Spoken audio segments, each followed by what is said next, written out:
Jangan lupa subscribe YouTube channel Metro TV News dan jangan lupa nyalakan notifikasinya.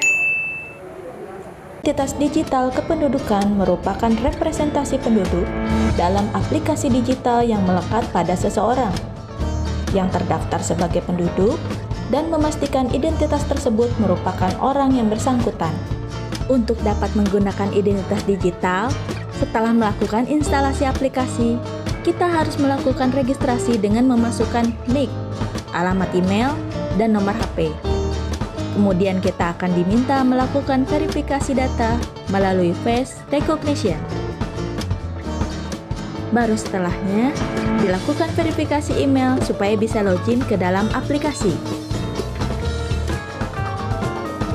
Berikut adalah menu-menu utama di dalam identitas digital, yaitu data keluarga, dokumen kependudukan, dan dokumen lainnya hasil integrasi NIK.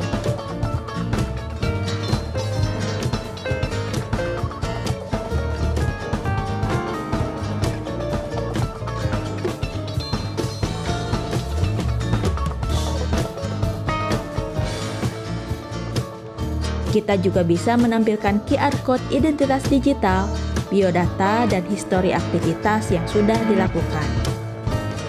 Demikian gambaran singkat identitas digital kependudukan.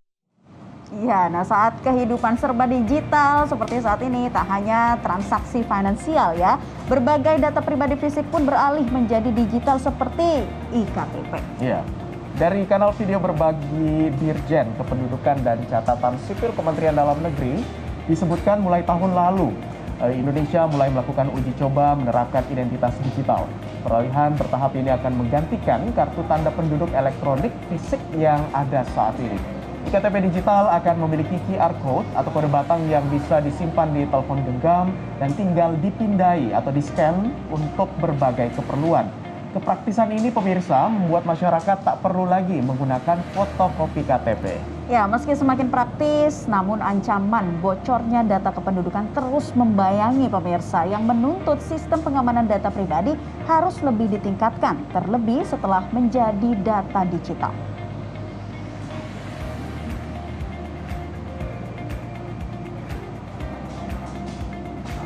Jadi nantinya tak ada lagi nih fisik kartu identitas tapi digital dan berbentuk seperti QR Code. Nah, praktis tinggal pindai. Tapi pertanyaannya, makin aman atau makin rentan sih? Nah, kita akan menanyakan langsung ke Pratama Persada, ini Kepala Lembaga Riset Keamanan Cyber Communication and Information System Security Research Center atau CISEC melalui Zoom yang sudah terhubung bersama kami. Selamat pagi Pak Pratama. Selamat pagi Mas Abdi. Iya baik. Ya. Pak Pertama, iktp ini akan menjadi digital. Menurut Anda lebih aman atau ada ancaman? Mungkin sebelum itu saya memberikan data ya. Ada 198 juta masyarakat Indonesia yang punya elektronik KTP saat ini begitu. Nah, elektronik KTP ini kan sebagian orang bilang ini udah elektronik kok ngapain didigitalkan lagi gitu. Yang jadi masalah adalah walaupun elektronik, tetapi ternyata layanan kepada masyarakat itu masih banyak yang manual. Kita ke bank harus fotokopi KTP, kita ke Pemda harus fotokopi KTP dan lain-lain gitu. Padahal sudah elektronik. Oleh karena itu Dukcapil membuat terobosan baru, membuat inovasi KTP elektronik ini didigitalkan begitu, sehingga nanti full digitalized gitu. Walaupun bentuk fisiknya juga masih boleh ada begitu. Nah, full digital ini nanti bentuknya adalah seperti QR Code gitu yang disimpan di dalam handphone penduduk Indonesia, masyarakat Indonesia begitu, sehingga ketika akan mendapatkan layanan layanan dari pemerintah ataupun dari swasta begitu tinggal menunjukkan QR Code-nya begitu. Nah, itu intinya sih di situ. Nah, nanti masalah registrasi, kemudian masalah bagaimana mendapatkan QR code tersebut itu bisa menggunakan verifikasi yang tadi sudah disampaikan di depan. Nah, kemudian masalah keamanan. Kita tahu bahwa di Indonesia ini masalah keamanan informasi atau cyber security bukan menjadi priority. Buktinya apa? Buktinya banyak sekali kebocoran data yang terjadi di Indonesia ini, termasuk kebocoran data Dukcapil. Kita ingat beberapa waktu yang lalu ada 4 kabupaten kota dengan total sekitar 8,7 juta data KTP kita yang bocor gitu, dari Kota Bogor, dari Kabupaten Subang, Kabupaten Bekasi, kemudian mana lagi itu Malang begitu yang ternyata bisa bocor. Nah, ini yang sebenarnya kita khawatirkan. bagaimana caranya ketika didigitalkan begitu KTP ini lebih terjamin keamanannya. Nah, kemarin saya sempat ngobrol sama Prof Zudan begitu, dan beliau memberikan teknis pengamanannya. Jadi ada beberapa tahap pengamanan teknis, mulai dari enkripsi dari QR code-nya, kemudian pengamanan servernya, kemudian pengamanan aplikasinya dan lain-lain gitu, yang diharapkan ini menjadi faktor pengamanan yang sangat bagus untuk KTP digital ini. Tetapi juga kita tahu bahwa pengamanan bukan hanya di sistemnya, kadang-kadang juga pengamanan dari pemalsuan. Kenapa? Karena memang ada beberapa negara yang menerapkan QR code ini sebagai media untuk digitalisasi identity, begitu ternyata bisa dipalsukan. Contohnya adalah WeChat Pay dan Alipay yang ada di Cina begitu. Akhirnya dihentikan oleh pemerintah. Nah, itu jangan sampai terjadi lagi di digital ID yang nanti akan dibuat oleh Dukcapil, gitu Mas Abdi. Pertama, tentunya tidak hanya menekankan pada inovasi, tapi juga perlindungan data diri bagi warga, sehingga ini bisa menjadi safeguard gitu ya, ada pengamanan yang memang dijaminkan begitu. Nah, seperti Anda jelaskan tadi, ada teknisnya, kemudian juga untuk mengamankan dari pemalsuan. Nah, lebih rincinya seperti apa sih Pak Pratama? Mungkin bisa Anda jelaskan teknisnya, sehingga juga nantinya ini bisa menjadi semacam kewaspadaan atau juga tidak adanya kekhawatiran dari masyarakat terkait dengan KTP digital ini. Nah, yang pertama adalah dari servernya. Kita tahu ketika banyak masyarakat nanti akan mengakses secara online data KTP ini, servernya perlu dengan cermat diamankan. Kenapa? Contohnya Peduli Lindungi lah gitu. Dulu tidak didesain supaya bisa diakses masyarakat untuk melihat sertifikat vaksin, tapi ketika digunakan masyarakat bebarengan ada jutaan akses sekaligus, ternyata sistemnya sering down, sering error dan lain-lain begitu. Nah, ini nanti jangan sampai terjadi di servernya Dukcapil. Kemudian akses dari pemilik layanan kepada servernya Dukcapil begitu. Jangan sampai itu nanti dijadikan pintu masuk ke server Dukcapil. Karena begini, kadang-kadang server pusat itu lebih kuat, Mbak. Pengamanan lebih kuat, SDM-nya lebih bagus dan lain-lain. Tetapi yang di daerah ini kadang-kadang mereka tidak aware terhadap security. Akhirnya masuknya melalui server-server atau koneksi-koneksi yang ada di daerah, dari dinas pendudukan daerah, kemudian dari kecamatan atau dari kelurahan begitu. Nah, itu yang semuanya harus dijaga. Kemudian yang kedua, dari API application programmable interface gitu, karena nanti kan ini terkoneksi semua ke pemilik layanan, kepada masyarakat, kepada pemerintah, kepada swasta dan lain-lain begitu. Nah, itu pengamanannya juga harus perlu dijaga. Selain juga nanti handphonenya sendiri masyarakat juga harus menjaga, karena kan KTP kita nanti bentuknya ada di handphone. Jangan sampai handphonenya hilang atau handphonenya terkena malware sehingga KTP-nya bisa dicuri orang gitu. Karena kalau KTP itu bisa dicuri orang, kan bisa digunakan orang lain untuk menggunakan data tersebut dengan data orang lain begitu. Nah, ini jangan sampai terjadi, walaupun sebenarnya di Indonesia kalau kita lihat sudah banyak sekali kebocoran data eKTP ini gitu, mulai dari BPJS Kesehatan, dari KPU, kemudian dari Dukcapil daerah dan lain-lain begitu. Tapi kedepannya kan ini kan berkembang terus, jangan sampai kebocoran ini berlarut-larut. Oleh karena itu masyarakat juga perlu mengamankan, Dukcapil juga perlu mengamankan, servernya diamankan, SDM-nya diamankan, kemudian policy tata kelola kebijakan juga diamankan, plus nanti regulasi yang ada di pemerintah. Rancangan Undang-Undang Perlindungan Data Pribadi harus diundangkan supaya apa? Supaya masyarakat ini bisa terlindungi data pribadinya, supaya tidak disalahgunakan orang lagi.